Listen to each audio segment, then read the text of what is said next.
Hi friends, ముందుగా అందరికీ శ్రీరామనవమి శుభాకాంక్షలు. ముందుగా పండగ రోజు ఇల్లంతా శుభ్రపరచుకోవాలి. వాకిళ్లలో గుమ్మం ముందు ముగ్గులతో అలంకరించుకోవాలి.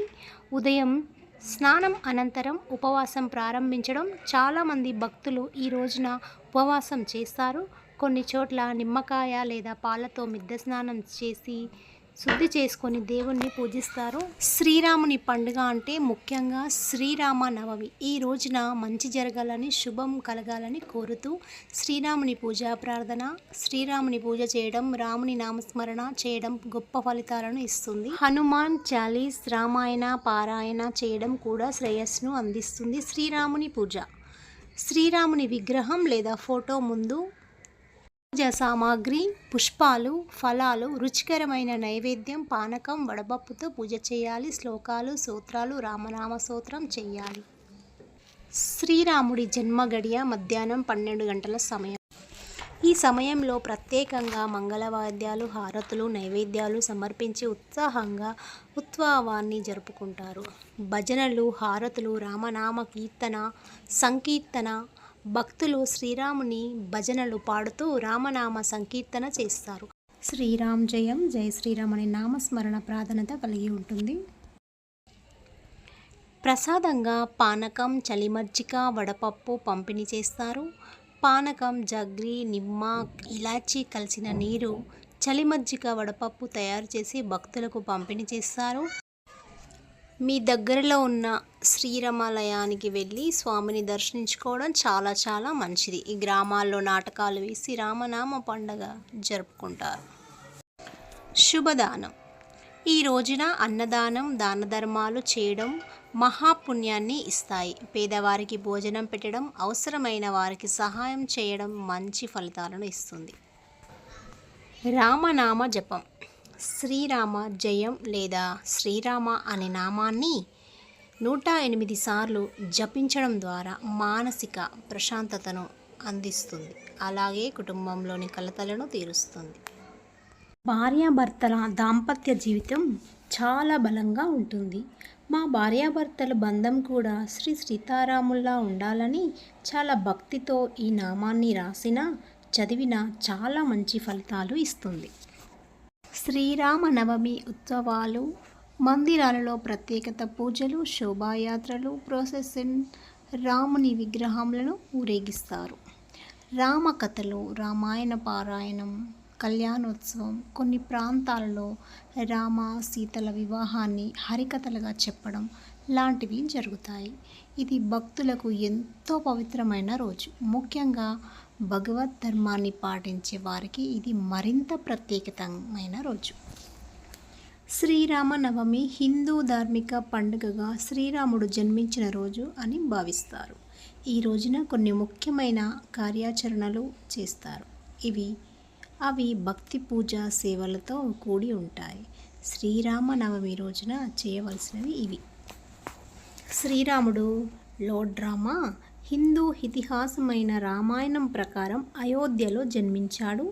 శ్రీరాముడి తల్లిదండ్రులు: తండ్రి దశరథ మహారాజు, అయోధ్య రాజు, తల్లి కౌసల్యాదేవి.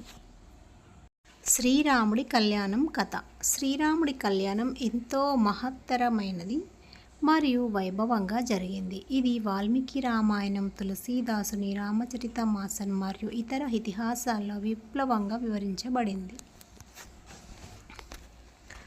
విశ్వామిత్ర మహర్షి విచారం. విశ్వామిత్రి మహర్షి తన యుగాన్ని రాక్షసుల నుండి రక్షించేందుకు దశరథ మహారాజు వద్దకు వెళ్ళి శ్రీరాముణ్ణి, లక్ష్మణుని తనతో పంపమని కోరాడు.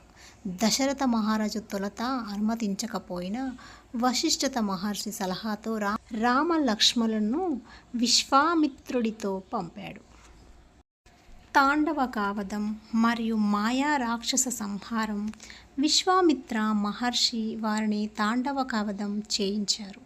అలాగే మరీచ, బహువులని సంహరించేందుకు రాముడు తన ధనుసుతో వీరంగంగా పోరాడాడు.